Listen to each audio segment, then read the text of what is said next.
You ask Tiger to solve. This deals with linear equations with one unknown. The final result is p equals -1/2. Let's solve it step by step. Simplify the expression. Simplify the arithmetic. Group all constants on the right side of the equation.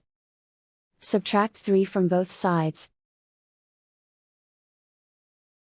Simplify the arithmetic.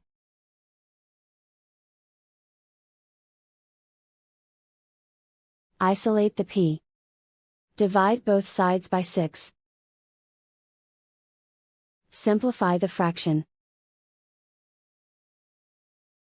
Find the greatest common factor of the numerator and denominator.